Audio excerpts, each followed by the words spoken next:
Petroleum पाईपला छिद्र पाडत इंधन चोरी केली गेल्याचा धक्कादायक प्रकार नाशिकच्या मनमाडमध्ये घडलाय।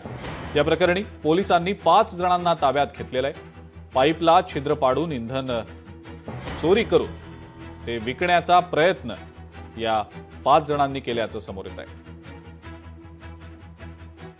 मनमाड पोलीस स्टेशनच्या हद्दीमध्ये मुंबईवरून बिजनवास या ठिकाणी जाणारी एक उच्च दाबाची पाईपलाईन आहे। त्याच्यामध्ये पेट्रोलियम आणि डिझेल याचा वाहतूक केली जाते।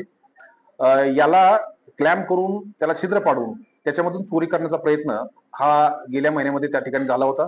या बाबतीतली अधिकृत तक्रार आल्यानंतर याचं गांभीर्य लक्षात घेऊन संपूर्ण मनमाड पोलीस स्टेशनचे प्रभारी अधिकारी, LCB आणि सर्व अधिकाऱ्यांनी एकत्रितपणे काम करून या गंभीर गुन्ह्याला याचा छडा लावलेला आहे। याच्यामध्ये 7 पैकी 5 आरोपी आतापर्यंत अटक करण्यात आलेले आहेत। याच्यामध्ये मोठ्या प्रमाणात इन्व्हॉल्वमेंट कोणकोणत्या लोकांचे आहे हा सर्व भाग हा तपासामध्ये निष्पन्न होईल। लोकशाही मराठी ऐका, पहा, जागरूक रहा।